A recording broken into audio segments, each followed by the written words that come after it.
Hello दोस्तों, आप सबका स्वागत है आपके अपने यूट्यूब चैनल गोल अचीवर्स में। और ये लेक्चर है आपका मैथ्स का।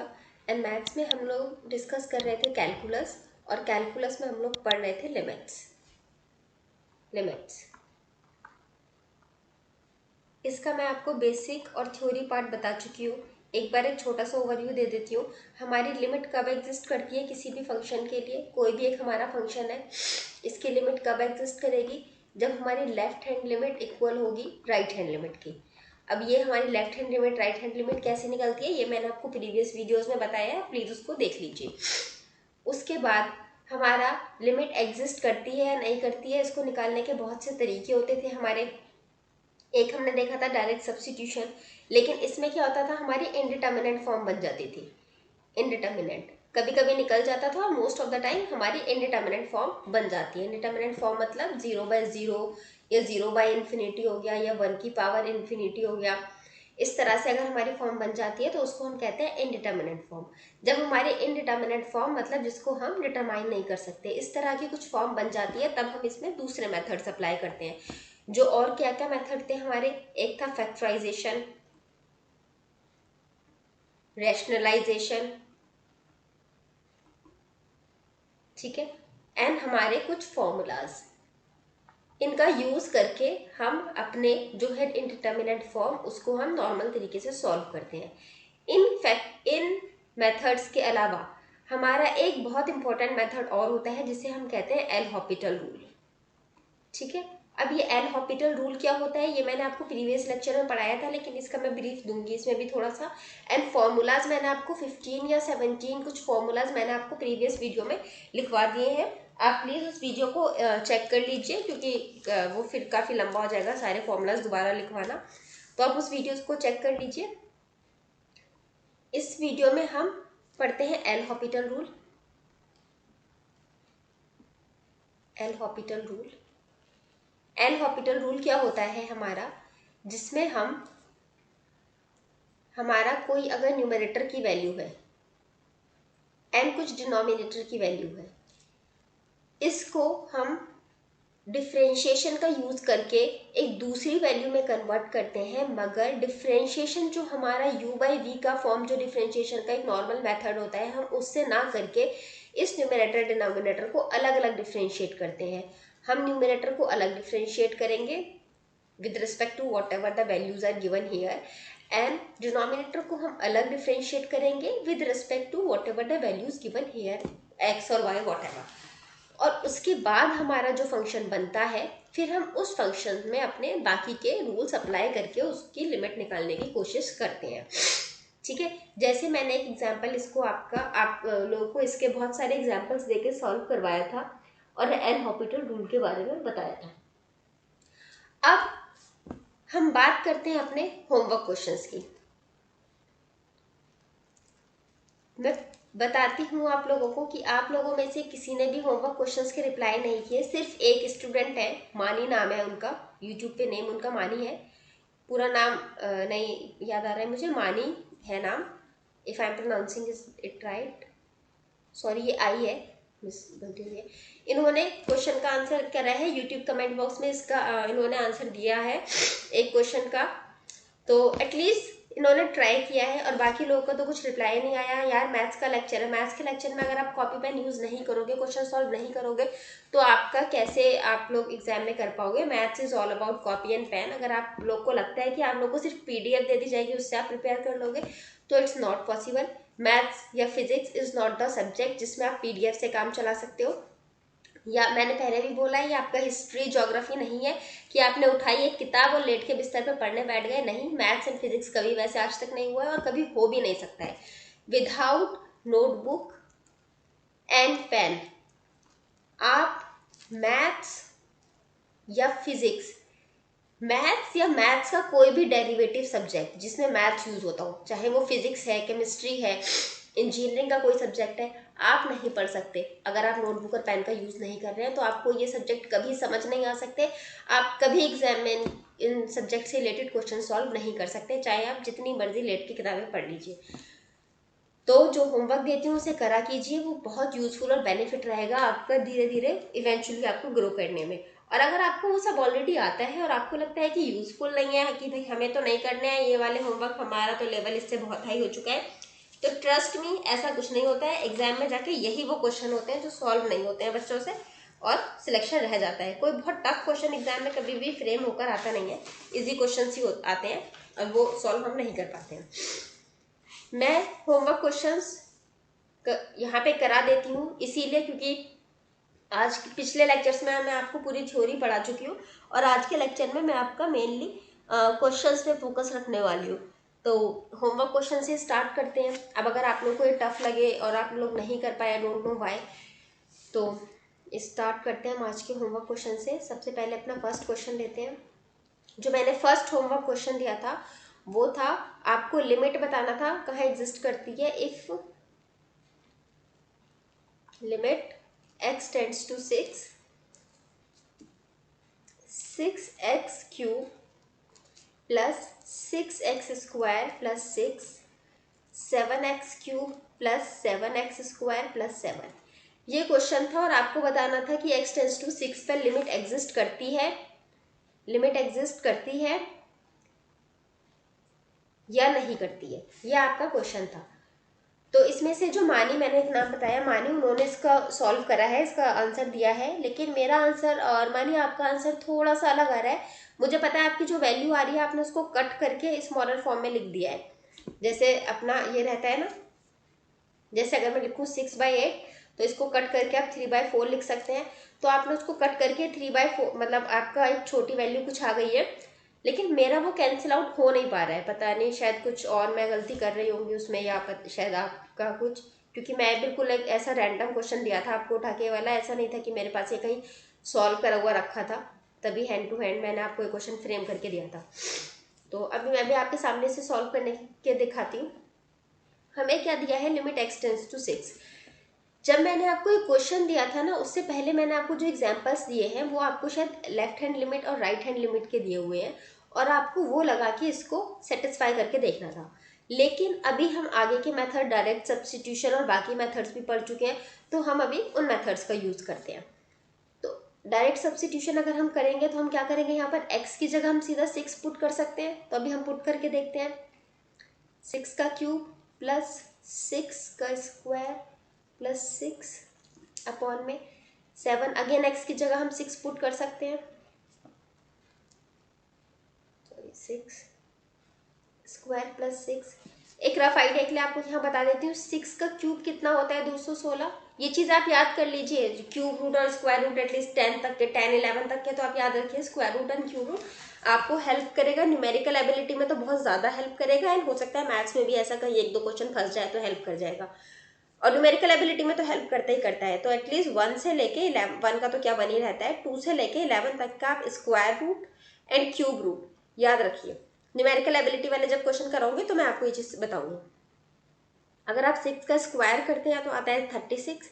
तो अगर सिमिलरली आप वैल्यू पुट कर दीजिए, 6 into 216 plus 6 into 36 plus 6 upon में 7 इंटू 216 प्लस 6, 7 इंटू 36 प्लस 6।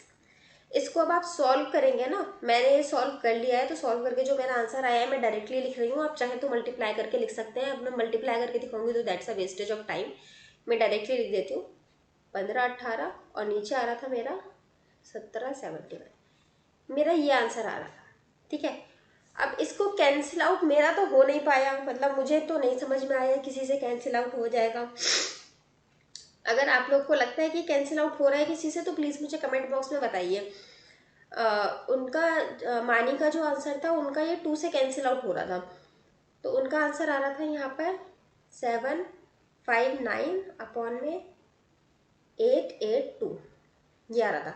तो मुझे लग रहा है या तो आपने यहाँ पर वैल्यू अपना कुछ और कंसीडर कर लिया है, यहाँ पे कुछ और बन रहा है आपका, या हो सकता है मेरा कुछ मैं कुछ गलत कट कर रही होंगी, तो आप प्लीज़ इसको चेक करके बताइए कि क्या गलती है। ठीक है, हो सकता है मेरा कैलकुलेशन गलत हो, क्योंकि कैलकुलेट मैंने भी मैनुअली कैलकुलेट किया है, कैलकुलेटर का यूज़ नहीं किया है, और आप लोग को भी कैलकुलेटर यूज़ नहीं करना है। रीज़न इज़ दैट आपके एग्जाम में कैलकुलेटर अलाउ नहीं है, तो आप इसको मैनुअली सॉल्व करके देखेंगे। ठीक है, और अगर कुछ गलती है तो please inform me in the comment box. Now we move to our second question. मैंने आपको 3 होमवर्क क्वेश्चन दिए थे, अब हम चलते हैं अपने क्वेश्चन नंबर सेकंड की तरफ। क्वेश्चन नंबर सेकंड क्या था हमारा, मैंने यहाँ लिखा हुआ है, देखिए ये था हमारा क्वेश्चन नंबर सेकंड कि if f x equals to x square plus x and g x equals to 2 plus x then limit x tends to 3 F x into g x multiply हो रहा है इन दोनों में, तो आपका लिमिट कहाँ exist करेगा, ये आपका क्वेश्चन था। ये मैंने आपको जो पढ़ाया था अलजेब्रा ऑफ लिमिट्स, ये क्वेश्चन उससे रिलेटेड है आपका।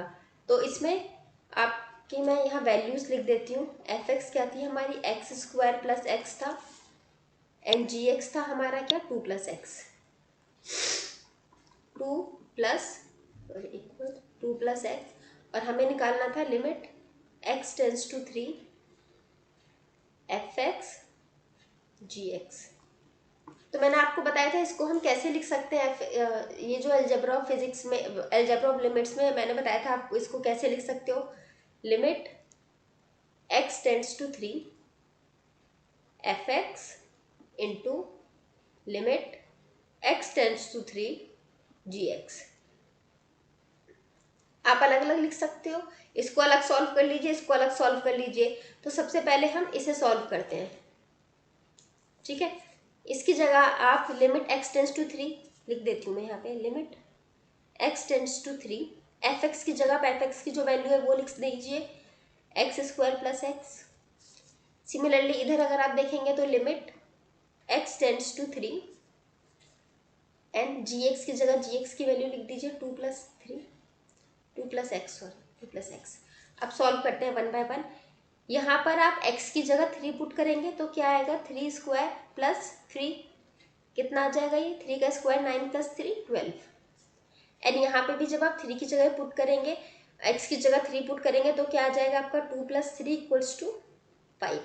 अब आप इन दोनों वैल्यूज को यहाँ पर इस फॉर्म में रख सकते हैं इसकी जगह, तो इसकी जगह आपकी क्या वैल्यू आ जाएगी 12 इंटू इसकी जगह क्या वैल्यू आएगी आपकी 5, इन दोनों का मल्टीप्लीकेशन क्या आ जाएगा 60। सो this is the answer. Okay, कितना सिंपल क्वेश्चन था, कुछ टफ था इसमें, कुछ भी टफ नहीं था। आपका क्वेश्चन नंबर सेकंड हो गया। क्वेश्चन नंबर फर्स्ट भी बता दिया मैंने आपको, उसमें अगर आपको कुछ कैलकुलेशन मिस्टेक लगता है तो प्लीज कमेंट बॉक्स में बताइए। And this is the second question. अब हम चलते हैं अपने थर्ड क्वेश्चन की तरफ। क्वेश्चन नंबर थर्ड जो मैंने आपको होमवर्क में दिया था वो भी देख लेते हैं क्या था हमारा। देखिए इसमें क्या कहा था कि हमारा एफ एक्स दे रखा है 4x प्लस 1, जी एक्स दे रखा है एक्स स्क्वायर माइनस 9, एंड आपका एक वही क्वेश्चन दे रखा है limit x tends to 3 F x by g x, और आपका लिमिट बताना था। तो देखिए जब हम इसको सॉल्व करेंगे, एफ एक्स इक्वल्स टू क्या दे रखा था आपका 4x प्लस 1, जी एक्स आपका दिया हुआ था इसमें एक्स स्क्वायर माइनस 9, एंड आपका क्वेश्चन में था कि limit x tends to 3 F x upon में जी एक्स, इसकी आपको वैल्यू बतानी थी, ठीक है। तो इसको जब आप सॉल्व करेंगे तो कैसे सॉल्व करेंगे, देखिए मैंने इसको क्या बताया था आपको, आप इसको ऐसे लिख सकते हैं, आप इसको सिंप्लीफाई करके ऐसे लिख सकते हैं, limit x tends to 3 F x upon में limit x tends to 3 ji X, ऐसे लिख सकते हैं। दोनों को सेपरेट सेपरेट सॉल्व कर सकते हैं।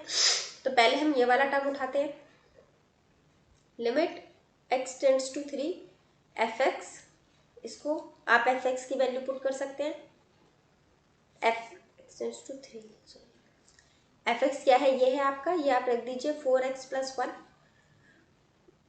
यहाँ पर जब आप 3 की वैल्यू पुट करेंगे तो आपका क्या आ जाएगा, 3 4 लिख दीजिए, 4 की जगह 3 प्लस 1, और इसको जब आपने सॉल्व किया तो आ गया क्या आपका 13, 4 3 12 प्लस 1 13। अब आपने जब limit x tends to 3 and g x, यहाँ पे अब आप जी एक्स की वैल्यू पुट करेंगे तो क्या आ जाएगा आपका, limit x tends to 3 and x square minus 9, x की जगह आप 3 पुट कर सकते हैं तो पुट कीजिए, 3 स्क्वायर माइनस 9 आपका क्या आ गया, 9 माइनस 9 इक्वल्स टू 0। अब 0 जो आ गया आपका, मुझे बताइए ये आपका समथिंग ऊपर कुछ वैल्यू अपॉन में 0, ये आपका इनडिटर्मिनेट फॉर्म है, और मैंने आपको क्या बताया था, अगर डायरेक्ट सब्स्टिट्यूशन आपने किया है, अगर आपने क्वेश्चन में डायरेक्ट सब्स्टिट्यूशन किया है और उसके बाद आपकी इनडिटर्मिनेंट फॉर्म बन जाती है, तो आप उसके बाद 3-4 मेथड्स हैं उनको अप्लाई कर सकते हैं। या तो रैशनलाइजेशन कर लीजिए, या फिर फैक्टराइजेशन कर लीजिए, या तो फिर फॉर्मूला लगा दीजिए डायरेक्टली, या फिर एक हमने पढ़ा था एल हॉपिटल रूल, वो कर दीजिए। एल हॉपिटल रूल क्या होता है वो मैंने अभी आपको इस लेक्चर में दोबारा से बता दिया है। या फिर और कोई मेथड जिससे आप कर सकें, ट्रिग्नोमेट्री का कुछ फॉर्मूला लगा के या कुछ और फॉर्मूला लगाकर, अगर आप जो भी आप मर्जी मैथ्स का फॉर्मूला यूज करके अगर आप कर सकते हैं, तो आप उस तरह से इस इनडिटर्मिनेट फॉर्म को एक नॉर्मल फॉर्म में लाने की कोशिश कीजिए। सबसे इजी रहता है रैशनलाइजेशन, फैक्टराइजेशन, या ट्रिग्नोमेट्री का कोई डायरेक्ट फॉर्मूला लग जाए, या फिर आपको कोई फॉर्मूला उससे रिलेटेड, जो मैंने 15-17 फॉर्मूला बताए थे, उसका कुछ फॉर्म बन जाए। और अगर इनमें से कुछ नहीं हो रहा है ना, तो अपने ज़्यादा दिमाग ना लगाते हुए सीधा एल हॉपिटल रूल अप्लाई कर लो, इससे सॉल्व हो जाता है। सपोज फॉर्मूला भी याद नहीं आ रहा है, रैशनलाइजेशन भी नहीं समझ में आ रहा है, फैक्टर्स भी नहीं बन पा रहे हैं, तो सिंपल एल हॉपिटल रूल लगाओ, उससे आंसर निकल जाएगा। तो अभी हम इस क्वेश्चन में देखते हैं कि हमारा क्या था क्वेश्चन। हमारा समथिंग बाय समथिंग कुछ ऊपर आ गया, अपॉन में 0 आ गया था, तो इनडिटर्मिनेट फॉर्म बन गई थी हमारी। अब हम क्या करेंगे इस क्वेश्चन में, हमने क्या देखा कि हमारा एफ एक्स अपॉन जी एक्स को हम ऐसे लिख सकते हैं, 4x + 1 upon x square minus 9, हम ये लिख सकते हैं। ठीक है, अब आप ये देखिए, इसमें आपको कुछ फैक्टर बना सकते हैं आप, नीचे बन जाएगा x + 3 और x - 3 आप लिख सकते हैं, क्योंकि a² - b² का आपका फॉर्म बन रहा है। लेकिन उसमें भी देखिए आपकी क्या चीज़ अटक जाएगी, आप इसको तोड़ के लिख सकते हैं x - 3 एंड x + 3। क्यों? आपका a² - b² का फॉर्मूला क्या होता है, a + b ब्रैकेट में a - b, ये होता है फॉर्मूला। तो आप इसको x², ये आपका 9 क्या है, 9 आपका 3 का स्क्वायर होता है, तो आप इस फॉर्म में लिख सकते हैं। लेकिन देखिए आपका लिमिट क्या था, लिमिट x टेंड्स टू 3 था। जब आप इसको यहाँ पुट करेंगे तो 3 - 3 आपका क्या आ जाएगा, 0 आ जाएगा। अगेन आपका इधर 0 बन जाएगा और इधर आपका 6 बन जाएगा, मल्टीप्लाई करोगे तो 0, तो अगेन आपका समथिंग डिवाइड बाय 0 की फॉर्म आ जाएगी। और ये अगेन आपकी कैसी फॉर्म है, इनडिटर्मिनेट फॉर्म है।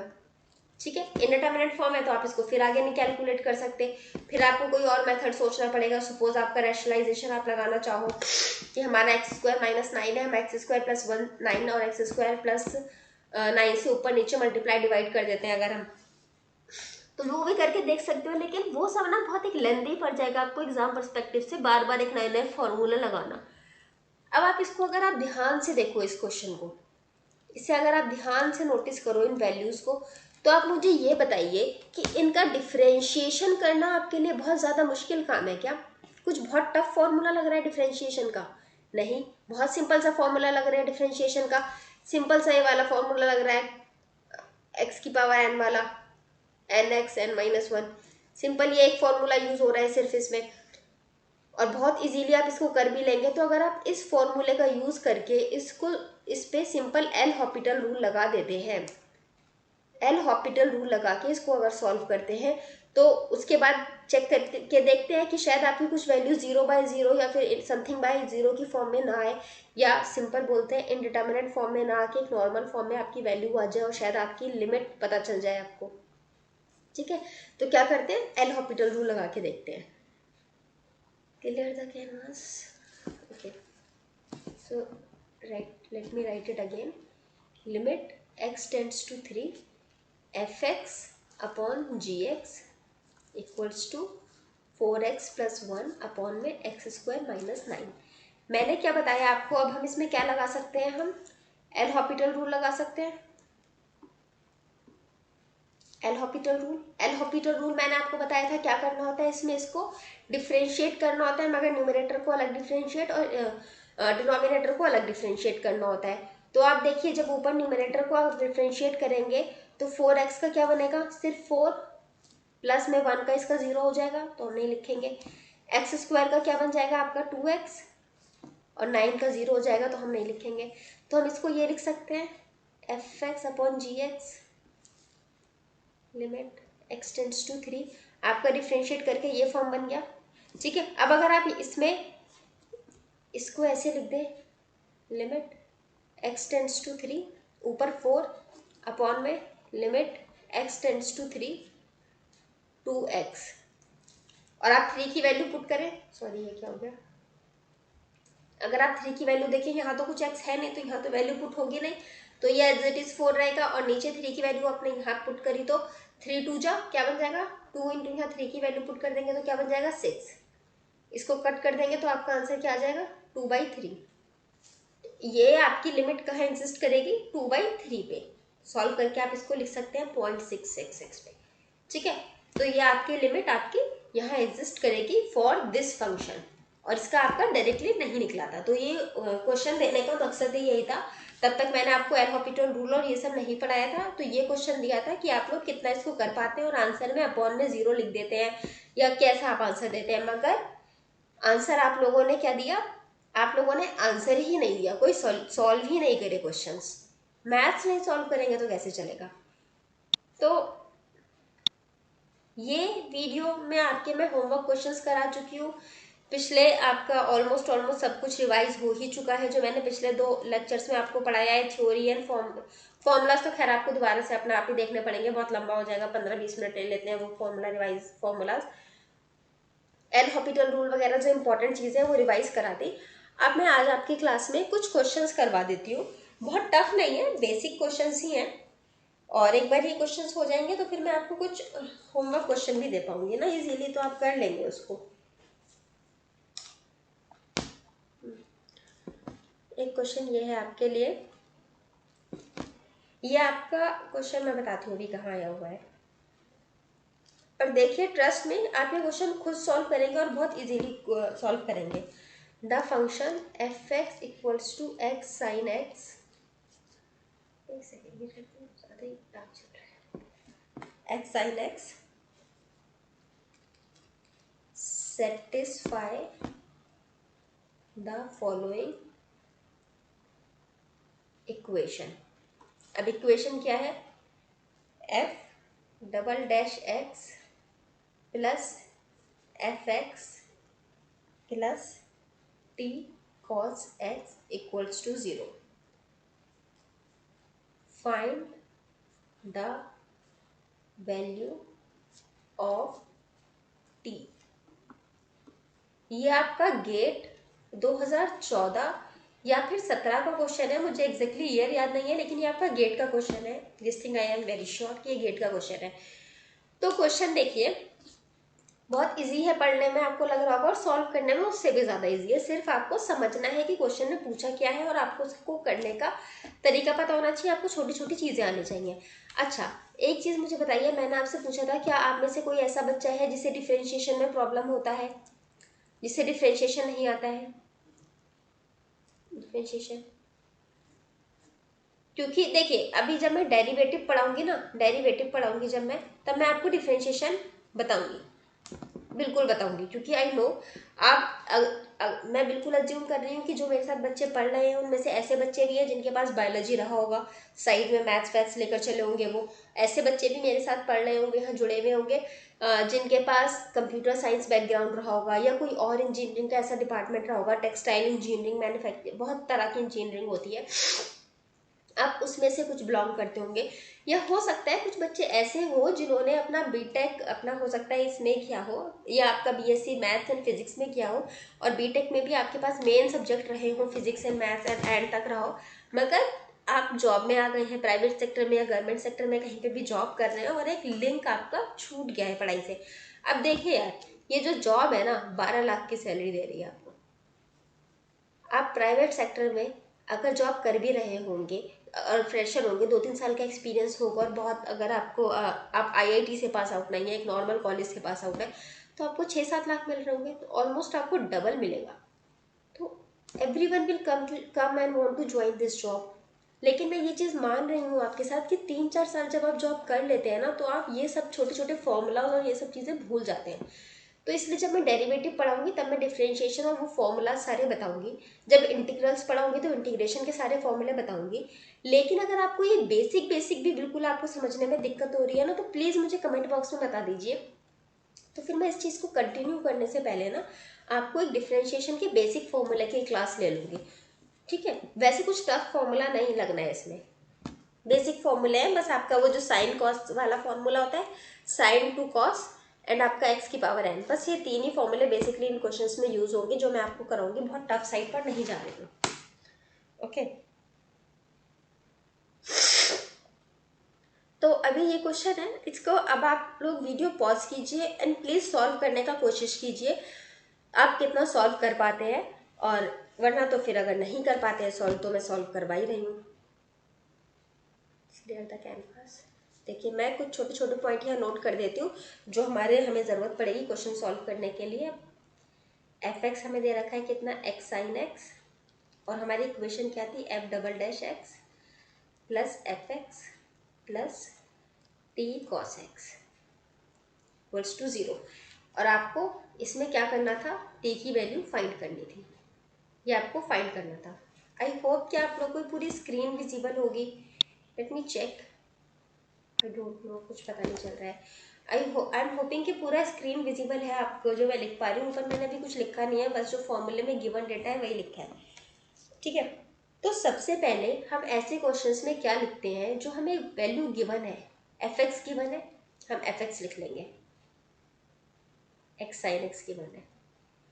उसके बाद हमसे एफ डबल डैश एक्स पूछे। अच्छा, एफ डबल डैश एक्स क्या होता है, हमारा एक फंक्शन है एफ एक्स, जब हमने इसका डिफ्रेंशिएशन किया तो इसने जो भी वैल्यू दी उसको हम डिनोट करते हैं एफ डैश एक्स से, इस एक डैश से।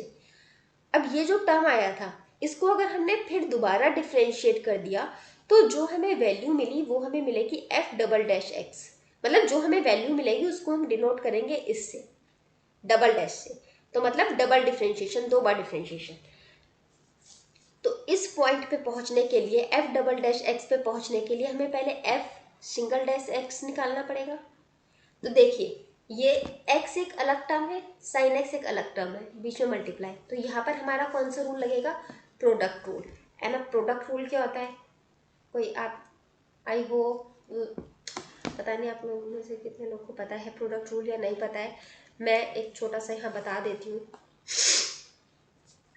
अलग पेन से लिखती हूँ। आपका प्रोडक्ट रूल क्या होता है, प्रोडक्ट रूल इन डिफरेंशिएशन आपका क्या होता है, d u into v upon में डी एक्स। तो इसको, ये 2 टर्म्स हो गए ना आपके अलग अलग, ये अलग अलग 2 टर्म्स हो गए, तो इसको आप कैसे डिफरेंशिएट करते हैं, यू को एज इट इज रखिए और सेकंड वाला जो टर्म है इसको डिफरेंशिएट करके लिख दीजिए जो भी आना है, फिर प्लस का साइन लगाइए, वी को एज इट इज रखिए और जो आपका फर्स्ट टर्म था मतलब सेकंड टर्म को एज इट इज रखिए और जो फर्स्ट टर्म था उसको डिफरेंशिएट करके लिख दीजिए जो भी आपका वैल्यू आना है। ठीक है, उसके बाद जो वैल्यू आएगा वो आपका प्रोडक्ट रूल से डिफरेंशिएशन का वैल्यू आ जाएगा। तो अब इस इक्वेशन में देखिए जब आप इसको सॉल्व करते हैं तो आप पहले आपने x को एज इट इज रख दिया हमने x को as it is, sine x को फिर हम डिफरेंशिएट करेंगे तो साइन x का डिफरेंशिएशन क्या होता है, cos x, ये लिख देंगे हम, प्लस अब हमने जब दोबारा करना है तो हमें क्या करना है, सेकेंड टर्म को एज इट इज लिखना है, लिख दिया हमने,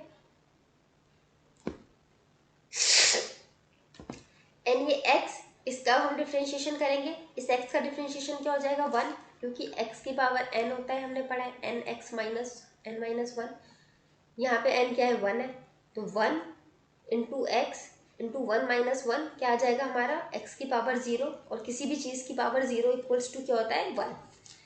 तो ये आ गया हमारा f सिंगल डैश x।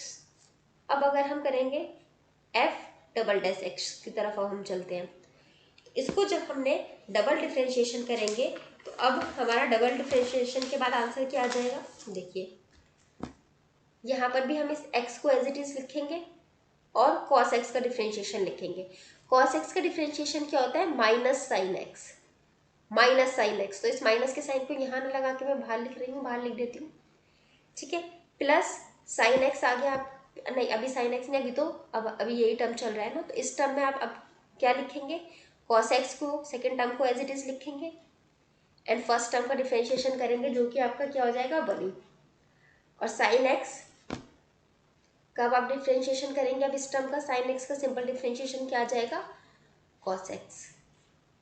ये पूरा टर्म आया आपका इसका डिफरेंशिएशन करके, और ये आया आपका इसका डिफरेंशिएशन करके। ठीक है, अब इसको अगर आप सॉल्व करेंगे तो आप ये लिख सकते हैं minus x into sine x, और ये क्या है कॉस एक्स, कॉस एक्स दोनों ऐड हो जाएंगे तो 2 कॉस एक्स लिख सकते हैं। हो गया। अब अगर इसको हम वैल्यूज में पुट करें, ये जो आपकी इक्वेशन दे रखी है, इस इक्वेशन में अगर हम इन वैल्यूज को पुट करते हैं तो देखिए सबसे पहले एफ डबल डैश एक्स की वैल्यू पुट करते हैं minus x into sine x plus 2 cos x. अब एफ एक्स की जगह हम ये वैल्यू पुट कर देंगे तो क्या आ जाएगा एक्स साइन एक्स प्लस क्या है हमारा टी कॉस एक्स, तो टी कॉस एक्स लिख देंगे हम, t cos x equals to क्या है 0 इक्वेशन में।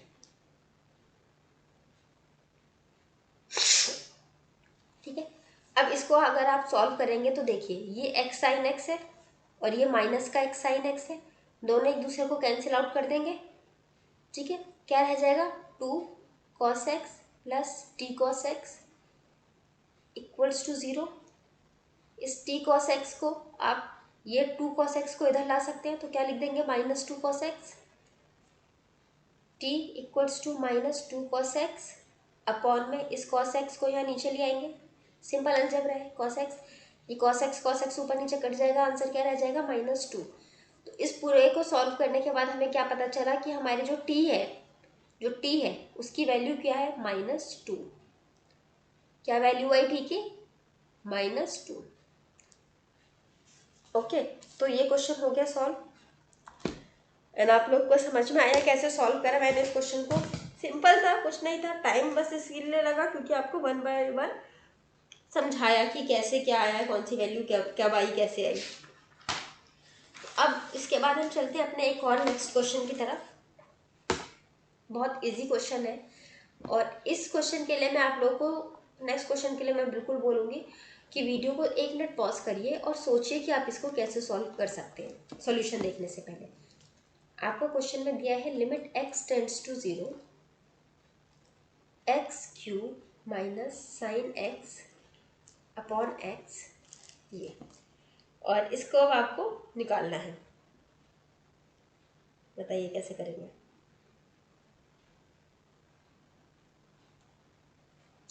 देखिए सिंपल सा, कुछ नहीं करना है। पिछले वाला क्वेश्चन थोड़ा लेंथी था तो इसलिए देखकर लग रहा होगा कि अच्छा ये भी लेंथी क्वेश्चन है, और मैं आपको बता दूं ये क्वेश्चन भी आपका गेट का ही है और शायद ये क्वेश्चन 2017 का है।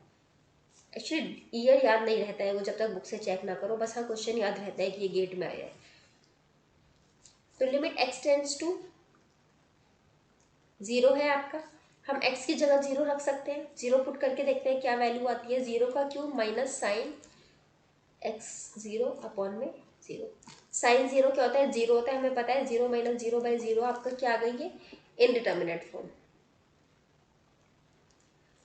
अब तो हलवा हो गया ये सब, ठीक है, इनडिटर्मिनेट फॉर्म। इसके बाद अब आप क्या देख सकते हैं, इसको रैशनलाइज करोगे, फैक्टराइज करोगे, कोई फॉर्मूला लगाओगे या एल हॉपिटल रूल लगाओगे। आप खुद सोचो आपको क्या सबसे इजी पड़ रहा है। मेरे हिसाब से मैं सबसे पहले देखती इसमें कि कोई फॉर्मूला लग रहा है। नहीं याद आ रहा मुझे कोई फॉर्मूला जो ऐसा है मेरे पास, मतलब मुझे कुछ याद नहीं आ रहा है ऐसा कोई फॉर्मूला। मैं भूल गई, मेरे पास जितने भी फॉर्मूले हैं 15 में बिल्कुल भूल गई, मुझे एग्जाम में याद ही नहीं आए। अब मैं क्या करूँगी, अब मैं सबसे पहले इसमें लगाऊंगी एल हॉपिटल रूल, क्योंकि वो बेस्ट तरीका है ऐसे क्वेश्चंस को सॉल्व करने का। पता है अगर आपको फॉर्मूला याद नहीं आ रहा है, आप फंस गए हो, आप एल हॉपिटल रूल लगाते रहो, आपका मतलब 99.9% चांस है आपका आंसर निकल ही आएगा। 100% चांस है आंसर निकल आएगा। 0.1 का मैंने डाउट इसलिए दे दिया, कई बार कैलकुलेशन एरर हो जाता है बहुत टफ। अगर आपका ट्रिग्नोमेट्रिक फंक्शन कुछ दिया होता है तो आप डिफरेंशिएशन करने में कई बार कुछ गलती कर देते हैं तो वो कुछ मिसप्लेस हो सकता है। अदरवाइज 100% आपका एल हॉपिटल रूल से आंसर निकल ही आता है। तो अगर हम इसमें एल हॉपिटल रूल लगाएंगे तो हमारा क्या आएगा, x tends to 0, x cube क्या आ जाएगा आपका 3x square minus cos x upon x का क्या हो जाएगा 1। क्या टर्म है ये आपका limit x tends to 0 3x square minus cos x. अब आप वैल्यू पुट कर दीजिए। वैल्यू जब आपने पुट करी तो 3 0 का स्क्वायर माइनस कॉस 0। अब ये तो आपका 0 हो गया माइनस कॉस 0 क्या होता है 1, तो आंसर कितना आ गया -1। बस यही था, हो गया सॉल्व। इतना ही सिंपल था, 2 ही लाइन का क्वेश्चन था वो तो मैंने आपको समझाया तो 3-4 लाइन लग गए। अदरवाइज आपको जीरो लिमिट पुट करना है, जीरो आपको, या आप दिमाग में पुट कर लोगे। सिर्फ आपको एक स्टेटमेंट, एक लाइन लिखनी पड़ेगी, जो मैं सजेस्ट करूंगी आपको लिखने भी चाहिए, ये डिफरेंशिएशन वाला। ये जो आपने डिफरेंशिएशन करके एल हॉपिटल रूल लगा के जो लिखी है ना ये वाली इक्वेशन, ये आप जरूर लिखना, इसे दिमाग में मत करना क्योंकि इसी में कुछ गड़बड़ी हो जाएगी। अब जब आपको पेपर पे लिखी हुई दिखेगी, आप इसमें डायरेक्टली वैल्यू पुट करो, अपने दिमाग में कैलकुलेशन करो और सीधा आंसर आ जाएगा -1। ठीक है, एक क्वेश्चन और देती हूँ और बताती हूँ। क्वेश्चंस तो और भी करवाऊंगी, ये 1-2 सिंपल है, ये करा देती हूँ पहले। आपको क्वेश्चन में दे रखा है limit n tends to infinity 1 minus 1/n की पावर n। इसका बताइए क्या होगा एल हॉपिटल रूल। देखिए अब इस क्वेश्चन एल हॉपिटल रूल नहीं, आप बताइए इसकी लिमिट क्या होगी। देखिए n टेंस टू इन्फिनिटी अगर मैंने यहाँ पुट कर दिया तो ये पूरा टर्म 0 बन जाएगा। 1/n है, n की जगह इन्फिनिटी पुट कर दिया तो 1/इन्फिनिटी टर्न्स टू 0। और सबसे बड़ी बात, आपका यहाँ पावर इन्फिनिटी में चला जाएगा, और मैंने क्या बताया था, कोई भी टर्म हो उसकी पावर इन्फिनिटी आपका इनडिटर्मिनेंट हो जाएगा। तो आपका ये डायरेक्टली इनडिटर्मिनेंट फॉर्म में आ गया, तो आप डायरेक्ट सब्स्टिट्यूशन नहीं कर सकते। दूसरा तरीका, आप फैक्टराइजेशन या रैशनलाइजेशन कुछ कर सकते हैं, इसमें नहीं कर सकते क्योंकि वैसे टर्म्स ही नहीं बन रहे हैं। तीसरा, आपको एल हॉपिटल रूल बचता है या फिर आपके पास बचता है फॉर्मूला। अब एल हॉपिटल रूल अगर आप इसमें लगाना चाहेंगे तो आपका देखिए आपका कितना टफ हो जाएगा, ये n-1/n की पावर n। अब इसे जब आप लगाएंगे ये n आपका इधर आ जाएगा, n प्लस ये n इधर आएगा भी नहीं क्योंकि आपका x की पावर n नहीं है, ये n की पावर n दे रखा है। मतलब इस तरह से आपका x की पावर x लिख दिया है, तो ये आपका log की फॉर्म में चला जाएगा e करके। फिर log को हटाने के लिए आप उसकी जगह e लोगे, फिर e का इन्वर्स लगाओगे। तो आपको याद होगा मैंने इस तरह का एक फॉर्मूला लिखवाया था। आप इस तरह की चीजें देखेंगे ना, जब सेम वैल्यू है, इसका पावर दे रखा है, तो ऐसे क्वेश्चंस का ज्यादातर आंसर log या e की फॉर्म में होता है। अब वो कब log होता है कब e होता है ये थोड़ा आपको देखना पड़ेगा कि e इनवर्स है कि log है कि e है, क्योंकि ये चारों ही आपको ऑप्शन में मिलेंगे 100%। तो इसीलिए थोड़ा प्रिसाइजली आपको ये फॉर्मूला याद होना चाहिए। अदरवाइज आपका डिफ्रेंशिएशन इतना अच्छा होना चाहिए कि आप इसको एल हॉपिटल रूल से कर लो। तो इसका डायरेक्ट फॉर्मूला लगता है और इसका आंसर आ जाता है ए इनवर्स। ये भी आपका गेट का क्वेश्चन है। अब सोचिए वो बच्चा जिसको फॉर्मूला याद था वो सिर्फ सेकंड्स में लगा कर चला गया इसका आंसर, और जिसे फॉर्मूला याद नहीं था वो बेचारा एल हॉपिटल रूल ही लगाता रह गया होगा 5 मिनट तक। तो इस क्वेश्चन के लिए लग गई होगी उसकी अच्छी वाली टाइम मैनेजमेंट के, तो ना उसका धज्जे उड़ गई टाइम मैनेजमेंट की। तो ऐसे ही क्वेश्चन दे रखे होते हैं, या तो आप इनको छोड़ दो या तो सिंपल सा 2 सेकंड में हो जाए तो अच्छी बात है, अदरवाइज तो छोड़ दो इन क्वेश्चंस को। लगाने बैठ गए ना इस तरह के एल हॉपिटल रूल और ऐसी 10 चीजें फालतू की, तो आपका बस पेपर सारा इस एक क्वेश्चन में लेके चला जाता है सारा टाइम पेपर का। जैसे कुछ बच्चों ने मुझसे पूछा था, उसका कुछ रीजनिंग के कुछ क्वेश्चंस थे सीरीज वाले कि इसको कैसे सॉल्व करना है या सब कुछ। देखो उन क्वेश्चन में वही है कि अगर कुछ सीरीज है या तो वो एकदम से आपके दिमाग में क्लिक कर जाएगी, और वो क्लिक कैसे करती है, प्रैक्टिस से। आप उस टाइप के कितने क्वेश्चन सॉल्व करते हैं वो मैं आपको करवाऊंगी। बाकी जो बेसिक करने का तरीका होता है वो मैं आपको थ्योरी में बताऊंगी जब आपका लेक्चर लूंगी, प्रैक्टिस क्वेश्चन भी प्रोवाइड करवाऊंगी। लेकिन अगर इन केस आपको नहीं समझ में आ रहा है ना कि वो क्या चीज़ है, तो उसको छोड़ के आगे बढ़ जाना सबसे बेस्ट ऑप्शन रहता है, क्योंकि अगर आप उस पर अटके रह गए ना तो आप अटके ही रह जाएंगे, और उसको छोड़ के आगे बढ़ गए तो 10-20 क्वेश्चन और कर लेंगे, और अगर इसमें अटक गए ना तो इसी में अटके रहेंगे और पूरा पेपर यहीं आकर रह जाएगा। बस एक ही क्वेश्चन पे एक ही क्वेश्चन के नंबर मिलेंगे फिर आपको, और उसमें भी गारंटी नहीं है कि होगा नहीं होगा। तो मूव करते हैं अपने नेक्स्ट क्वेश्चन की तरफ। तो ये वाला मैं आपको क्वेश्चन दे रही हूँ, थोड़ा सा ट्रिकी तो नहीं बोलूंगी, क्वेश्चन तो इजी ही है ये भी। अच्छा चलिए उस क्वेश्चन पे मूव करने से पहले, ट्रिग्नोमेट्री का वो क्वेश्चन है ट्रिग्नोमेट्रिक बेस्ड, तो उस क्वेश्चन पे मूव करने से पहले ना थोड़ा एक ये देख लेते हैं क्वेश्चन अपना। Limit x tends to 0 sin ax upon bx। आप इसको पॉज करिए, क्वेश्चन देखिए और उसको सॉल्व करिए। हाँ मैं आपको सॉल्व कराती हूँ। इस क्वेश्चन को देख के अब आप लोग के दिमाग में बहुत से लोग होंगे जिनके दिमाग में खुराफात जाकेगी, अरे ये तो हमारा फॉर्मूला ही दे दिया दोबारा से उठा के, मैडम ने भी फॉर्मूला का क्वेश्चन कराया था तो मैडम अब हमारा टाइम सेव करना चाह रही हूँ और दोबारा उठा के फॉर्मूला का क्वेश्चन दे दिया, भैया इसका आंसर तो हमें पता है 1 ही होने वाला है ना। और ये ऑप्शन में 100% दे रखा होगा, और ये फर्स्ट या सेकंड ऑप्शन दे रखा होगा 100% गारंटी के साथ अगर ऐसा क्वेश्चन आएगा तो। लेकिन ये ऑप्शन नहीं है, ये गलत है। क्यों? क्योंकि जो फॉर्मूला लगता है ना वो आपका लगता है limit x tends to 0 sin x upon में x इक्वल्स टू 1। ये जो आपका टर्म है, ये जो आपका एंगल है साइन का, ये एंगल और यहाँ नीचे जो वैल्यू है ये आपस में सेम होना चाहिए। ये साइन 30 लिखा है तो यहाँ भी 30 होना चाहिए। इसको जब सॉल्व करोगे तो 1 आएगा if limit x tends to 0। ठीक है, ऐसा कभी नहीं हो सकता कि ऊपर आपकी लिखी है वैल्यू 60 और नीचे लिखी है 30 और आपकी ये वैल्यू आपको सॉल्व करके 1 आ जाए, ये नहीं हो सकता। और यहाँ क्या है, सेम वही चीज़ है। ये दे रखा है ax और ये दे रखा है bx। अब a और b की वैल्यू कुछ भी हो सकती है, और अगर वो वैल्यू अलग है तो आपका एंगल की वैल्यू बदल गई, तो ये 1 के इक्वल हो भी सकता है अगर a और b की वैल्यू सेम है, और ये नहीं भी हो सकता है। ठीक है, अब क्या करेंगे हम इसमें सिंपल सा पहले अपना पुट करके देखते हैं लिमिट अपना 0। जो हम करते हैं, हमने जैसे ही x की वैल्यू यहाँ x की वैल्यू 0 हमने पुट करी, हमारा फॉर्म बन गया क्या 0/0, जो कि क्या है हमारा इनडिटर्मिनेट फॉर्म है।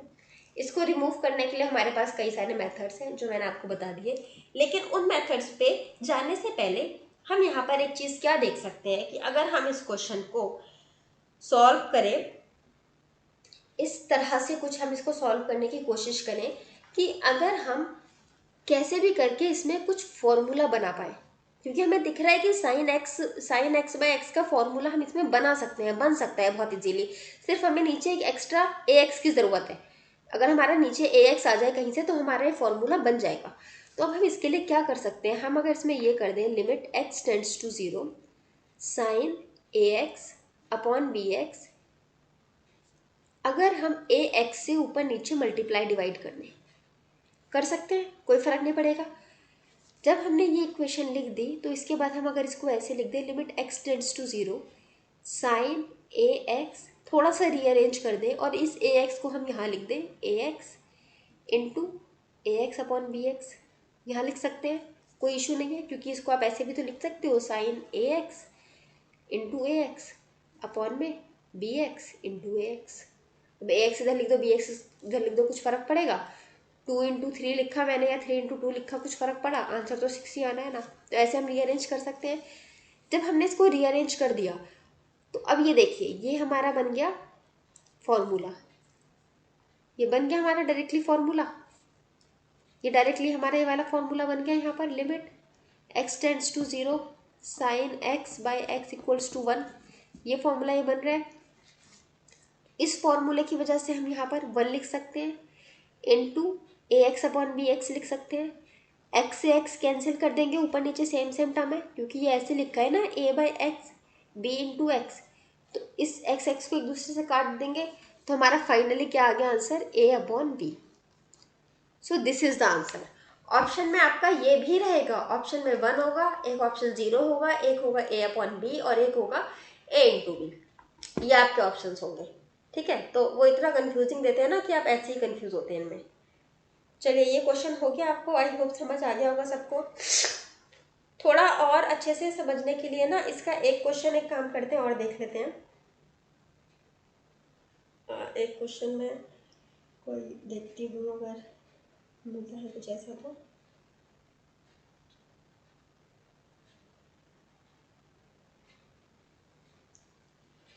देखिए, एक क्वेश्चन और देखते हैं, इसका टाइम देखते हैं कितना हो गया। अरे यार 43 मिनट का हो गया आपका लेक्चर। ये वाला क्वेश्चन और देखते हैं, इसके बाद फिर मुझे एक लेक्चर और लेना पड़ेगा यार आपका इसको लिमिट्स के क्वेश्चंस को कराने के लिए, क्योंकि क्वेश्चन जो रह गया है ना वो क्वेश्चन है बहुत इंपॉर्टेंट, और उस अकेले एक क्वेश्चन को समझाने के लिए ऑलमोस्ट आपका आधा घंटा लग जाएगा। तो 2 क्वेश्चन है इस तरह के, तो मैं उन दोनों के लिए एक लेक्चर और ले लूँगी, क्योंकि बीच में नहीं छोड़ूंगी मैं कोई भी चीज़। आई डोंट वांट कि अगर हमने एक टॉपिक हमने एक टॉपिक कंप्लीट किया है तो वो 100% कंप्लीट करें, और ऐसा ना करें कि हम आधा छोड़ दिया, टफ चीज़ छोड़ दी और इजी कर ली और पता चला एग्जाम में सारा टफ आया था और हमारा बेड़ा गर्क हो जाए। तो इसलिए हम करेंगे तो पूरा करेंगे, अदरवाइज हम उस टॉपिक को टच ही नहीं करेंगे, है ना। It's better to do the 90% of the syllabus instead of doing 100%, और जिसमें आपने 80% छोड़ रखा है। ठीक है, is better to do complete it 70 लगा लो यार, चलो is better to do complete 70% of the syllabus instead of doing the 100% when you don't know the 80% of the syllabus. Okay, so हम ये वाला अपना 70% वाला ट्रिक अपनाएंगे, हम करेंगे 100% ही, बिल्कुल वेरी श्योर, टेंशन मत लो, डरो मत, डरने की जरूरत नहीं है, पूरा 100% कराऊंगी। बट फॉर एग्जाम्पल के लिए बता रही हूँ मैं, अगर 1-2 क्लासेस एक्स्ट्रा लगेंगी ना, तो हम उसके चक्कर में ये नहीं करेंगे कि हम अपने टफ टफ छोड़ दें और इजी इजी कर लें सारे। तो चलो अब हम चलते हैं अपने इस नेक्स्ट क्वेश्चन की तरफ। ये उसी टाइप का क्वेश्चन है जैसे मैंने पहले दिया था आपको, limit x tends to 0 ax plus b cos x bx cos x upon में b sin x। ठीक है, इस क्वेश्चन को आपको बताना है लिमिट कहाँ एग्जिस्ट करेगी। तो इस क्वेश्चन को आप पॉज करिए एंड आपको 3-4 क्वेश्चन मैंने करा दिए हैं, उनकी हेल्प से इसको करने की कोशिश कीजिए। This is the last question हमारे इस वाले चैप्टर का, मतलब is not this chapter, this lecture का। उसके बाद में वीडियो एंड कर दूंगी, और आज तो आपको कोई होमवर्क भी नहीं दिया है, तो इस क्वेश्चन को प्लीज़ आप लोग खुद सॉल्व करने की कोशिश करिएगा और कमेंट बॉक्स में आंसर पोस्ट कीजिए कि आप लोग का क्या आंसर आता है, एंड उसके बाद फिर सोल्यूशन चेक करना। देखिए, सबसे पहले तो हमें पता है, हम पहले तो डायरेक्ट सब्स्टिट्यूशन लगाएंगे, क्या पता तुक्के में आंसर आ जाए। मगर मैंने क्या बताया आपको अब आप उस लेवल पर आ गए हो इतने क्वेश्चंस करके कि आप दिमाग में कर सकते हो। आपने देखा यहाँ पर साइन दे रखा है, साइन के साथ आप जब भी जीरो पुट करोगे जीरो आ जाएगा। डिनोमिनेटर में जीरो आने का मतलब है आपकी इनडिटर्मिनेट फॉर्म। इनडिटर्मिनेट फॉर्म का मतलब हमारे और 4-5 मेथड है, हम उनमें से कुछ ना कुछ लगा लेंगे। लेकिन उन मेथड्स को लगाने से पहले हम देखते हैं कि अगर इसमें कुछ फॉर्मूला लग रहा है क्या। फॉर्मूला तो लग नहीं रहा, कुछ तो भी हमें समझ नहीं आ रहा फॉर्मूला। तो अब हम क्या करते हैं, इसको जैसे हमने इसके प्रीवियस क्वेश्चन में किया था कि कुछ ना कुछ फॉर्म बनाने की कोशिश करते हैं। देखिए हमने क्या देखा, लिमिट x टेंड्स टू 0 दे रखा है और यहाँ नीचे साइन x दे रखा है। तो अगर हम किसी तरह से कुछ ऐसा कर दें, साइन x बाई एक्स, और ये लिमिट x टेंड्स टू 0 लिख दें हम, ठीक है, इस तरह से हम कर दें, तो हमें पता है कि ये हमारा क्या हो जाएगा, 1 हो जाएगा। अब कंफ्यूज क्यों हो जाएगा ये 1, देखिए ये जो आपका है ना लिमिट x, मतलब सॉरी आप ऐसे लिखिए, हाँ साइन एक्स, सॉरी मैंने उल्टा लिख दिया formula, sine x by x equals to आपका 1, ये आपका आंसर हो जाएगा। मैंने वो जो आपको लिख दिया ना पहले, वो मैंने क्वेश्चन के हिसाब से फॉर्मूला लिख दिया, वो आप फॉर्मूला यही रहेगा, वो क्वेश्चन में उस फॉर्म में कैसे निकल कर आता है वो दिखाती हूँ मैं भी आपको। देखिए लिमिट x टेंड्स टू 0 हो गया, हमने पुट करके देख लिया, जीरो हमारा डिनोमिनेटर में 0 आ गया, तो हमारा ये नहीं हो सकता, इंडिटरमिनेट फॉर्म बन गया ये हमारा। तो अब हम इसमें कुछ और ट्रिक लगाने से पहले हम देखते हैं इसमें अगर हम कुछ कर सकते हैं। देखिए यहाँ भी x है, यहाँ भी x है, और साइन x बाई एक्स बनाने के लिए हमें एक x और चाहिए यहाँ ऊपर में। अगर हम इसको रिवर्स कर दें, कुछ इस तरह से कर देंगे, वो बाद में देखेंगे, लेकिन पहले ऊपर एक x आना चाहिए। तो हम क्या करते हैं, यहाँ से x कॉमन निकाल लेंगे। x कॉमन निकाला, अंदर है गया a plus b cos x upon में b साइन एक्स। अब आपने देखा होगा जो आपकी न्यूमरेटर या डिनोमिनेटर वाली चीज़ होती है, अगर यहाँ कुछ न्यूमरेटर में लिखा हुआ है, इसे अगर हम यहाँ डिनोमिनेटर में लाना चाहें, तो इस ये जो आपका डिनोमिनेटर की जो वैल्यू है, ये इसके भी नीचे जाकर आता है। क्यों?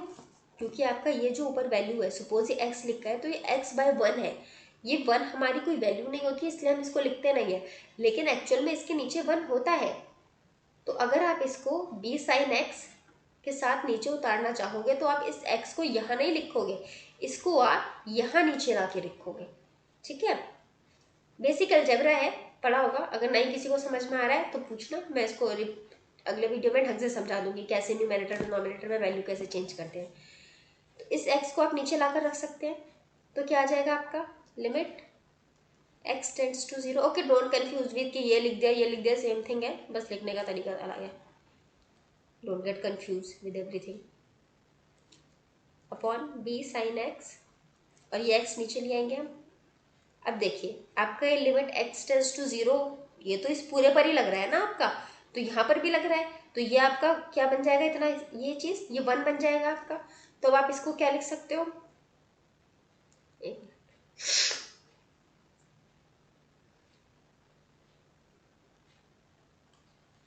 इसे अब आप क्या लिख सकते हो, limit x tends to 0 a plus b cos x upon b लिख सकते हो इंटू 1, ये लिख सकते हो, क्योंकि ये वाला तो टर्म आपका पूरा 1 हो गया, आपका फॉर्मूला लग गया डायरेक्टली। ठीक है, इसके बाद अगर अब आप 0 की वैल्यू पुट कर देखते हैं भैया, कुछ शायद कुछ बदल जाए। अब अपने 0 की वैल्यू पुट करी तो a plus b cos 0 upon b. Cos 0 आपका क्या होता है, 1 होता है, पता है हमें। तो क्या आ जाएगा आपका a plus b upon b. इसको थोड़ा और सॉल्व करके a by b plus b by b लिख सकते हैं, ये आपस में कैंसिल कर जाएगा तो a by b plus 1 plus 1, ये आपका आंसर आ गया।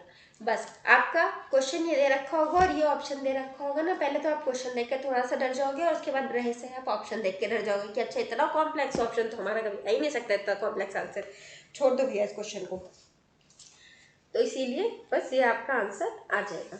ठीक है, आई होप कि आपको मैंने जो क्वेश्चंस कराए उससे थोड़ा बहुत कॉन्फिडेंस आया होगा आपको, और आपके जो है समझ में आपको बेहतर तरीके से आया होगा और आप क्वेश्चंस को सॉल्व कर पा रहे होंगे। मैं बस यही सजेस्ट करूंगी आपको कि अगर आप मैथ्स एंड फिजिक्स के जैसे सब्जेक्ट्स की तैयारी कर रहे हैं ना, तो प्लीज़ क्वेश्चंस को सॉल्व करिए, और अगर क्वेश्चन सॉल्व कर ही रहे हैं तो उसके आंसर्स भी पोस्ट कर दीजिए। ठीक है,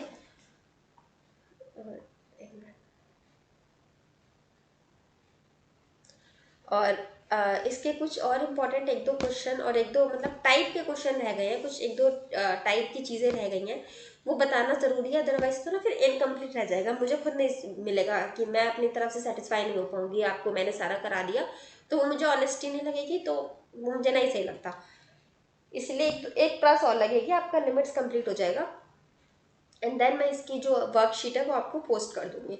ठीक है, और अगर आपको ये वीडियो थोड़ी भी इन्फॉर्मेटिव लगी और आपने कुछ नया सीखा, कुछ नया जाना, आपको अच्छी लगी, तो प्लीज़ इसको लाइक कीजिए, एंड प्लीज़ मेरे इस वीडियोस को आगे शेयर कीजिए ताकि ज़्यादा से ज़्यादा लोगों तक इसकी रीच बने, लोग देखें और मुझे भी पढ़ाने का और ज़्यादा मोटिवेशन मिले।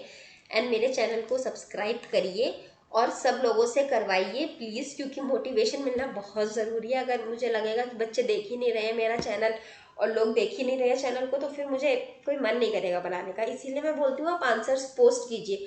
अगर आंसर आप नहीं लिख कर देंगे ना, क्वेश्चन सॉल्व करके आंसर नहीं देंगे, तो मुझे लगेगा मैं बेवजह पढ़ाया जा रही हूँ, कोई बच्चा देख ही तो रही नहीं है, किसी को फ़ायदा नहीं हो रहा, तो पढ़ाने का फ़ायदा क्या हुआ फिर। तो इसीलिए प्लीज़ मेरे वीडियो को लाइक कीजिए, शेयर कीजिए, सब्सक्राइब कीजिए, एंड प्लीज़ कमेंट बॉक्स में आंसर्स पोस्ट कीजिए। कोई डाउट है तो प्लीज़ पूछिए, और अगर कमेंट बॉक्स में नहीं करना चाहते हैं तो टेलीग्राम जो अपना डिस्कशन ग्रुप है ना, वहाँ पे प्लीज़ पोस्ट कीजिए। तो इसी नोट के साथ मैं इस वीडियो को एंड करती हूँ, और आपको कोई भी डाउट है तो प्लीज़ उसको पूछिएगा।